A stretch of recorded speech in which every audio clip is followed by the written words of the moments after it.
Olá, bom dia. No ar mais um Boca no Trombone, seu espaço de consultorias jurídicas e opinião aqui na nossa Band TV.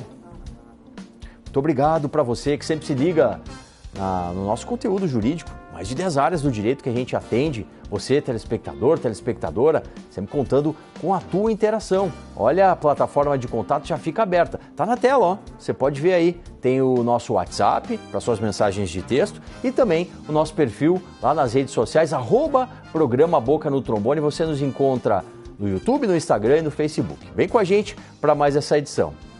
Quem vai estar com a gente aqui nos estúdios?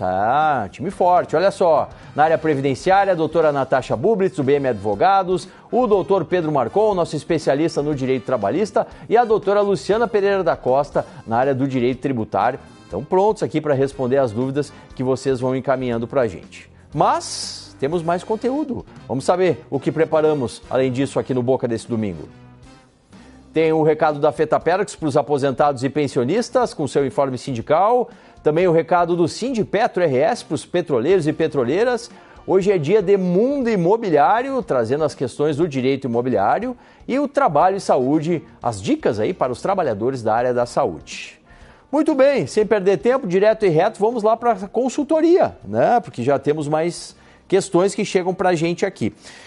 Questão previdenciária para a doutora Natasha Bublitz. A Sidneia, lá de Rio Grande, doutora. Estou encostada, irei me aposentar no ano que vem. O salário será o mesmo na aposentadoria? Meu salário tem insalubridade. Muito bom dia, doutora Natasha. Muito bom dia, doutor Solano. Muito bom dia aos nossos telespectadores. Interessante a sua pergunta. O que acontece? O valor do auxílio-doença, atual benefício por incapacidade temporária, ele é diferente do valor da aposentadoria.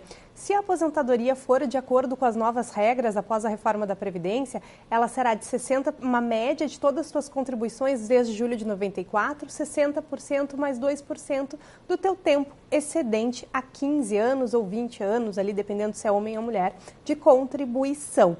Então, já o teu benefício de auxílio-doença é 91% de uma média, uma regra anterior à reforma. Então, sim, será diferente o valor do benefício. E se tem insalubridade, vai depender se é tempo especial e isso pode sim impactar ali no teu tempo de contribuição. Muito bom, obrigado, doutora. A questão é dos trabalhadores. Para o nosso especialista, o doutor Pedro Marcon. Doutor, o Gilmar, por que a Caixa não quer liberar o meu FGTS? Aposentei-me e continuei trabalhando e eles não querem liberar. Muito bom dia, doutor Pedro. Bom dia, doutor Solano. Bom dia aos colegas de programa, a todos que nos assistem. Senhor Gilmar, é um direito do trabalhador aposentado sacar os valores do Fundo de Garantia junto à Caixa Econômica Federal. Então, nesse caso, o senhor deve levar a carta de concessão, fazer a prova perante a Caixa Econômica Federal que o senhor está aposentado para conseguir sacar esses valores do Fundo de Garantia. Se mesmo assim a Caixa negar o saque desse Fundo de Garantia, o senhor pode entrar com uma ação judicial pedindo para que, por alvará, esse valor seja liberado para o senhor. Obrigado, doutor Pedro. E está conosco também, a gente recebe a nossa especialista no direito tributário, a doutora Luciana Pereira da Costa, do Pereira da Costa Advogados. Hoje para tratar, doutora, sobre a declaração de imposto de renda das pessoas que têm investimentos fora do Brasil, que tem mudança. Mas primeiro, a gente quer saber como que era essa declaração para a gente situar aí o nosso telespectador. Muito bom dia, bem-vinda. Muito bom dia, Paulo Solano, bom dia aos colegas de programa, a nossa audiência. Então, como que era até pouco tempo atrás, porque a última declaração de imposto de renda ainda foi feita com base nessa regra, né? A nova vai entrar para a próxima declaração do ano que vem. Tabela progressiva, carnê-leão, na medida em que recebia. Em resumo, isso. Então, a gente vai ter de 0 a 27% sobre dividendos, por exemplo. Na medida que eles eram realizados, né, a gente tinha a tributação ali conforme o caso concreto. Venda de ativos, enfim, ganho de capital sobre ele. Aí é de 15% a 22,5%. Né, também na medida da realização. A forma de apurar também a diferença cambial. Isso era uma regra mais complexa, mais difícil ali de fazer o cálculo, mas não se tributava, vamos dizer assim, a própria variação, apenas o rendimento. Perfeito. Muito bem. Você quer interagir? Área previdenciária, trabalhista e tributária à disposição na edição de hoje aqui nos estúdios do nosso Boca no Trombone. Temos recado. E o recado vem em nome dos aposentados e pensionistas com a FETAPERX.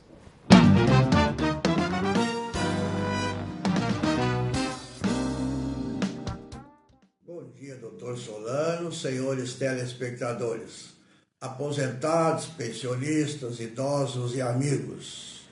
Mais um Natal se aproxima e as nossas expectativas são de podermos confraternizar, comemorar com uma bela ceia com a nossa família, reunida a nossa família, para comemorar que estamos vivos, apesar das intempéries, de muitas dificuldades, mas estamos aí na luta, fazendo com que a cada dia se tenha uma sociedade melhor, se os aposentados, pensionistas sejam mais dignos e tenham mais felicidade na parte nesse segmento que a gente está vivendo e que se possa curtir.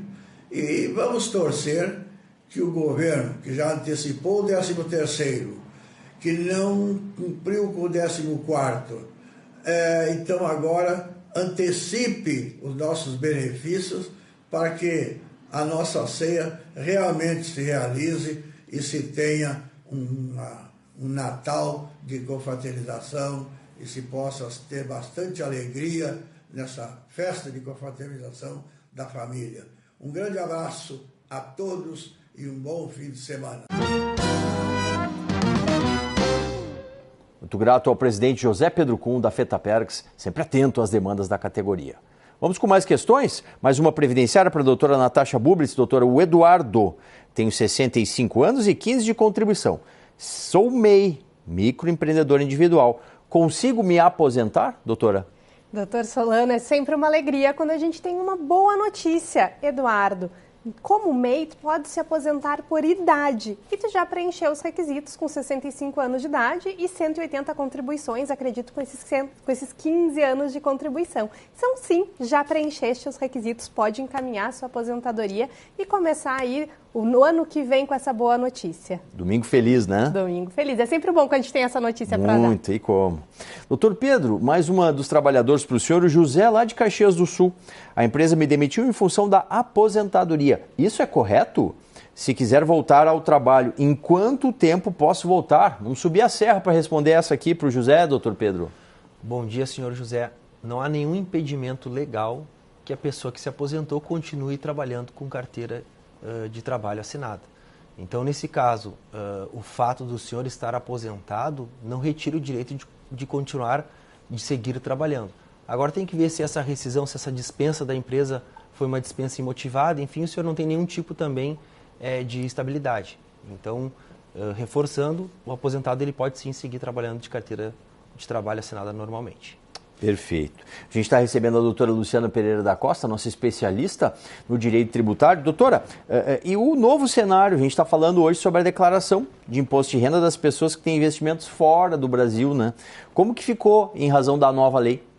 Com a nova lei, vamos dizer assim, por um lado simplificou bastante, porque antes, cada vez que tu realizava essa aplicação, tu tinha que fazer o carnê-leão, tabela progressiva e recolher o imposto. Agora, foi unificado, tu vai fazer junto com a declaração do imposto de renda, ali em apartado, tem detalhes, mas tu vai fazer uma vez por ano todas as operações.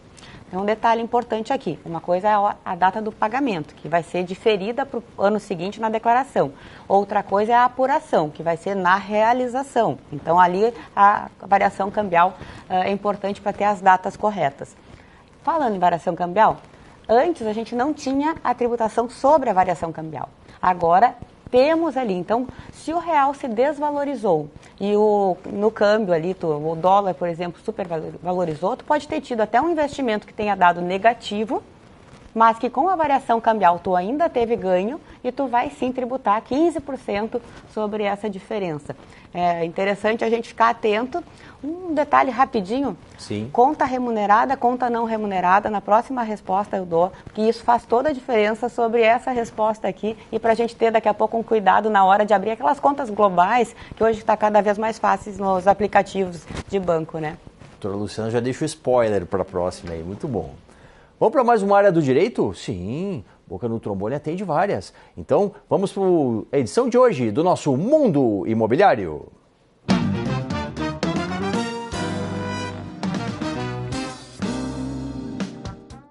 Bom dia, doutor Solano. Um bom domingo a todos que nos escutam. Eu venho aqui falar com vocês hoje sobre a importância de registrar a escritura de compra e venda de um imóvel no cartório de registros competente. Registrar a escritura de compra e venda é essencial para garantir a segurança jurídica das transações imobiliárias. A escritura pública é apenas o primeiro passo na transferência de propriedade, mas não confere por si só a titularidade plena do imóvel. O registro no cartório competente, ou seja, aquele da zona em que pertence o imóvel, é o que efetivamente torna o comprador o proprietário perante terceiros.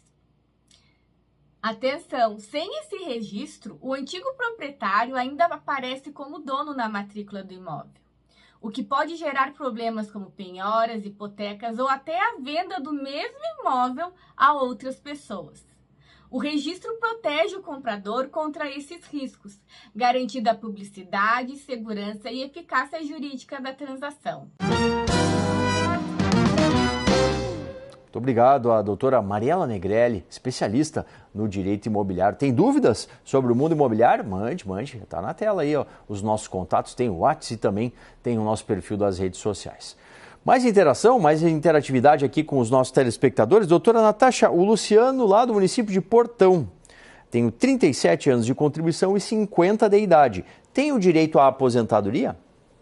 Muito bom dia, Luciano. O que é interessante sempre analisar dentro desses 37 anos de tempo de contribuição? Se tem tempo especial, se tu tens alguma deficiência ou teve durante algum período, se dentro desse tempo especial ali, pode ter algum tempo rural antes ou no meio desse caminho. Então é sempre importante planejar a sua aposentadoria para verificar se já se enquadra em alguma regra de transição, qual regra de transição e buscar o melhor benefício. Sempre lembrando que a aposentadoria é um benefício irrenunciável. Então a gente tem que ter essa cautela na opção da melhor regra de aposentadoria. E muito cuidado com o simulador do Meu INSS, porque ele nos leva a vários equívocos ali na contagem de tempo de contribuição, quando tem vínculo aberto ou ele não considera informações como tempo militar, que pode o senhor ter e não está lá no sistema. Então recomendo um planejamento previdenciário para tomar essa decisão e ver qual é a regra mais interessante. Sempre bem indicado, né, doutora?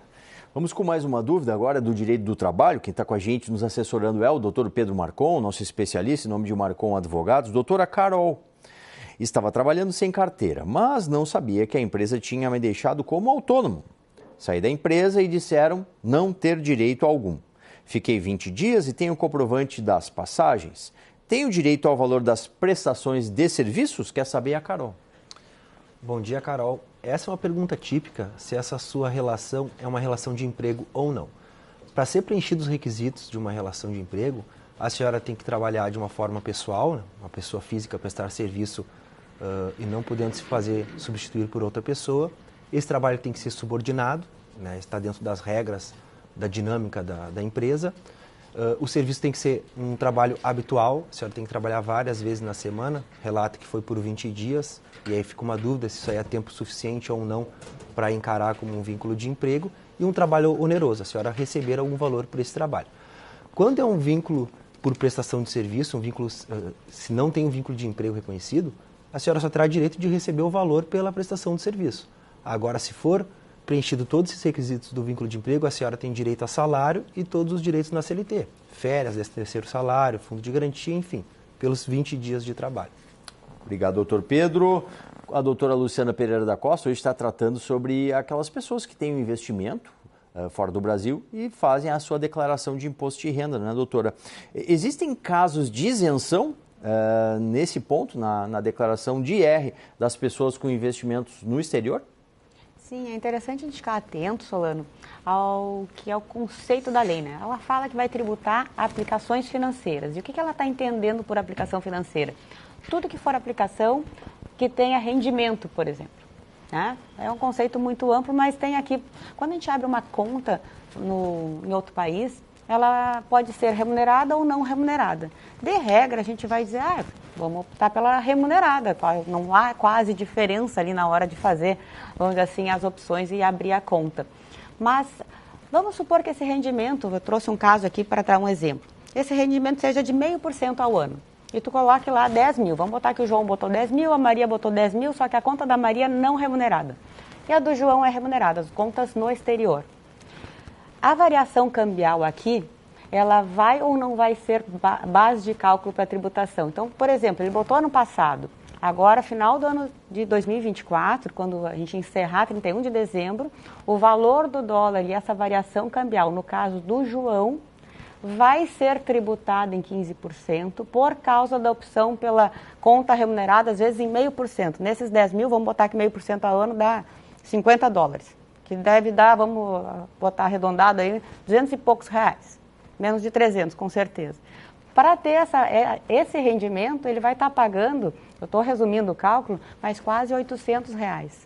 No fim das contas, o João fica com saldo menor do que a Maria, que optou pela conta não remunerada. Então, é um exemplo aqui que eu trago rapidamente, só para a gente ficar atento nos detalhezinhos da lei e o conceito ali faz toda a diferença. Sem dúvida, só com um especialista para a gente compreender bem como explicou a doutora Luciana. Vamos para mais informe sindical? Tem mais opinião chegando. E a de hoje, agora, é do Sindipetro RS.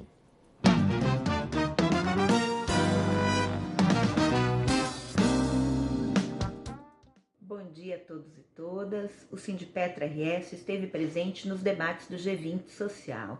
Junto com a FUP e outros movimentos sociais, o Sindipetro RS debateu sobre transição energética. Para a gente enfrentar as mudanças climáticas e garantir um futuro sustentável, não basta que a gente apenas avance para fontes renováveis de energia. É necessário garantir também que a transição energética seja justa, inclusiva, que respeite a soberania, que os trabalhadores tenham participação ativa nesse processo e também as comunidades mais vulneráveis.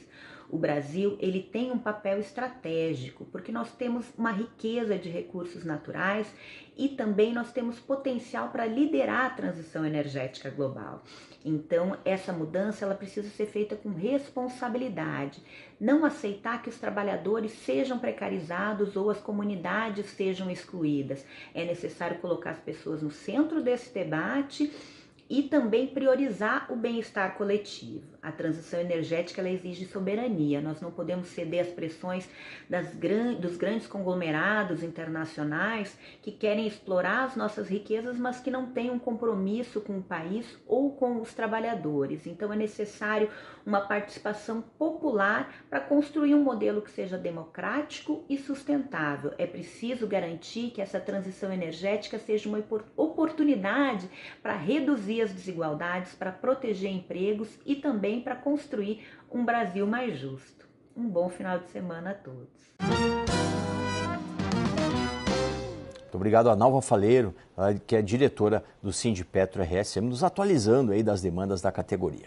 Antes do intervalo, mais duas aqui com os nossos consultores. Uma previdenciária para a senhora, doutora Natasha Bublitz, do BM Advogados, a Grace, lá de Santa Vitória do Palmar. Vamos longe, ó.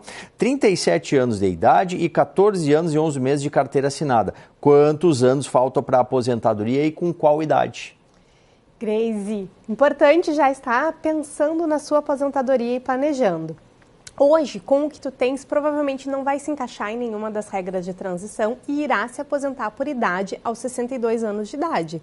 O que acontece? Como é muito jovem, pode ser que venha alguma reforma previdenciária aí no meio desse caminho e acabe aumentando a idade. Mas pelas regras hoje, provavelmente a tua aposentadoria se dará aos 62 anos de idade. Perfeito, obrigado, doutora. Mais uma trabalhista, quem está com a gente é o doutor Pedro Marcon. E o Ademir lhe pergunta, doutor, sou funcionário do Hospital da PUC e fui transferido para o Hospital Presidente Vargas, outro local de trabalho com o mesmo contrato de trabalho. Isso pode? Bom dia. Bom, essa é uma pergunta sobre alteração no local de trabalho. E aí vai depender, no seu caso, como a alteração foi dentro da mesma cidade, ela é lícita, porque o empregador tem o poder diretivo de direcionar aonde que seus empregados irão trabalhar. Agora, se essa alteração fosse por uma outra cidade em que implicasse a troca do domicílio do empregado, por exemplo, só poderia acontecer essa alteração com a anuência, com a concordância do empregado. Como no seu caso a alteração é dentro da mesma cidade e não implica na alteração do seu domicílio, a empresa pode sim, o empregador pode escolher em qual hospital o senhor vai trabalhar dentro da mesma cidade. Muito obrigado aos doutores. A parada é rápida e a gente já volta com mais consultoria previdenciária, trabalhista, tributária e tem o quadro Trabalho e Saúde aqui no Boca no Trombone.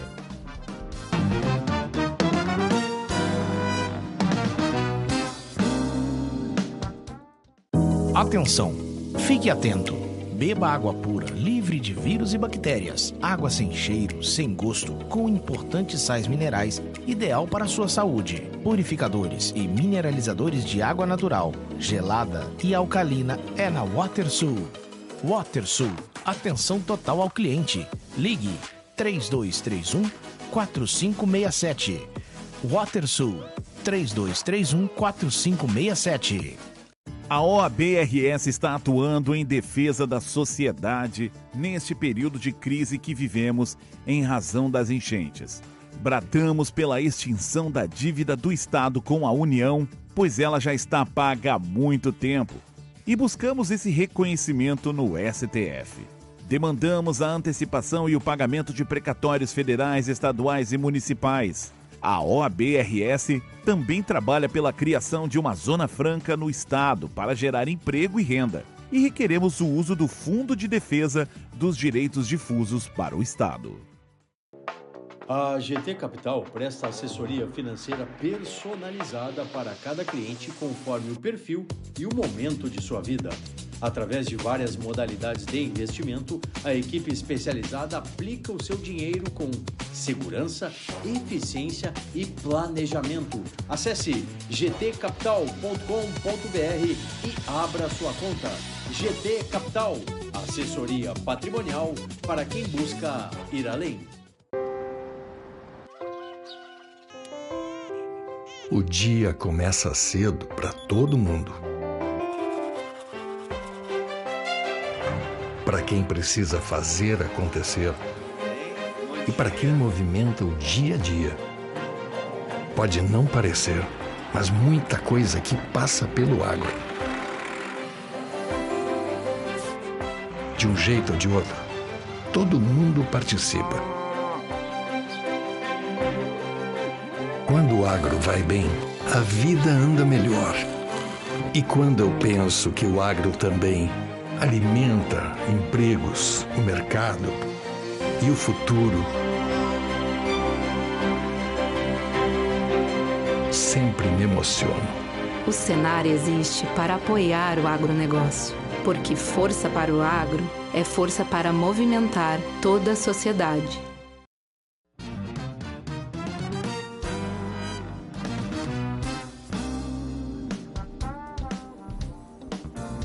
Voltando com o Boca na manhã do seu domingo. Muito obrigado pela sua audiência, você que nos prestigia, o nosso conteúdo jurídico em mais de 10 áreas do direito, sempre interagindo, né? Claro, fica à vontade, ó. Tem a plataforma de contato aí na tela, o WhatsApp e também as redes sociais, YouTube, Instagram e Facebook no @programa Boca no Trombone. Vamos para as últimas. Doutora Natasha Bublitz, o Carazinho faz 7 anos que estou em auxílio-doença, tenho depressão e bipolaridade.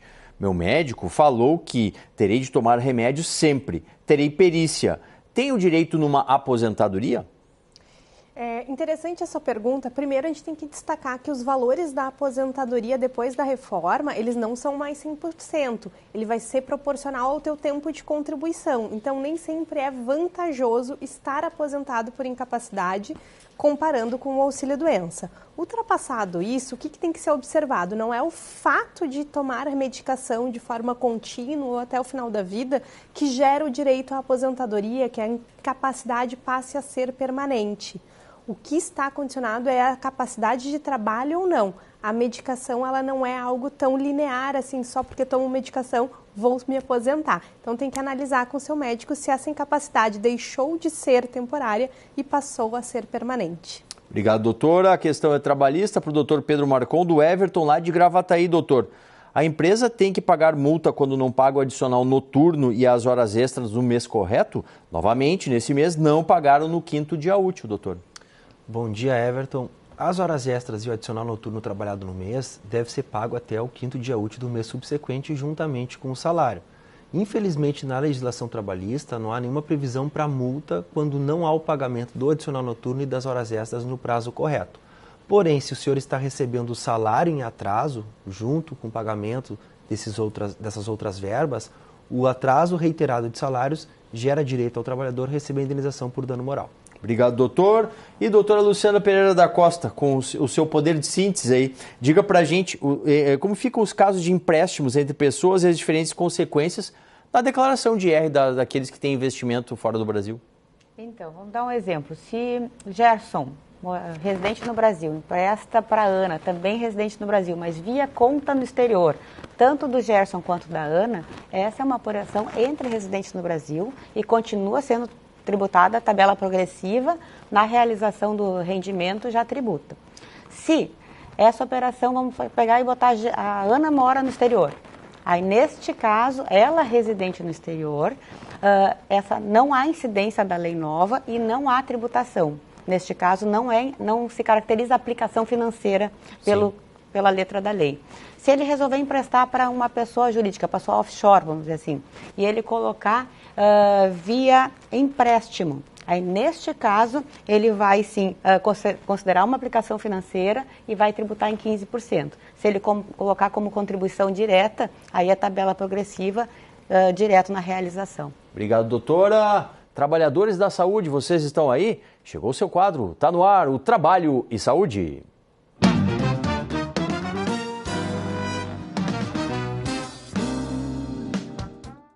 Bom dia, doutor Solano. Bom dia, prezados telespectadores. Bom dia, colegas de bancada. O meu nome é Heitor e hoje eu vou falar sobre a equiparação salarial. Então, o que é equiparação salarial? De uma forma bem simples. Se você trabalha numa função e você tem um colega que trabalha na mesma função que você e recebe um valor de salário maior, é possível que haja uma equiparação salarial. Procure um advogado da sua confiança para fazer essa avaliação. Mas de forma bem sucinta, quais são os requisitos da equiparação salarial? Pelo artigo 461 da CLT, você tem que trabalhar na mesma função, ter a mesma produtividade e você e o seu colega, que nós chamamos de paradigma, tem que estar no máximo 2 anos na mesma função. Então, como eu já havia dito, procure advogado da sua confiança, faça uma avaliação e busque os seus direitos, pois é possível que você possa equiparar o seu salário com o do seu colega. Um excelente domingo a todos. Muito obrigado ao doutor Heitor Schaefer, lá do Moisés Advogados. Agradeço muito, doutora Natasha, doutor Pedro, doutora Luciana, pela edição de hoje. E a gente volta com um encontro marcado aqui na Band TV no próximo domingo, a partir das 8h30. Até lá!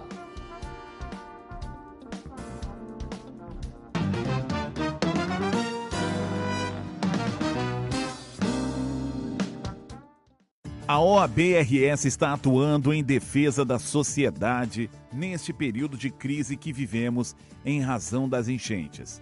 Bradamos pela extinção da dívida do Estado com a União, pois ela já está paga há muito tempo. E buscamos esse reconhecimento no STF. Demandamos a antecipação e o pagamento de precatórios federais, estaduais e municipais. A OAB-RS também trabalha pela criação de uma zona franca no Estado para gerar emprego e renda. E requeremos o uso do Fundo de Defesa dos Direitos Difusos para o Estado. O dia começa cedo para todo mundo. Para quem precisa fazer acontecer e para quem movimenta o dia a dia. Pode não parecer, mas muita coisa aqui passa pelo agro. De um jeito ou de outro, todo mundo participa. Quando o agro vai bem, a vida anda melhor. E quando eu penso que o agro também alimenta empregos, o mercado e o futuro, sempre me emociono. O Senar existe para apoiar o agronegócio, porque força para o agro é força para movimentar toda a sociedade.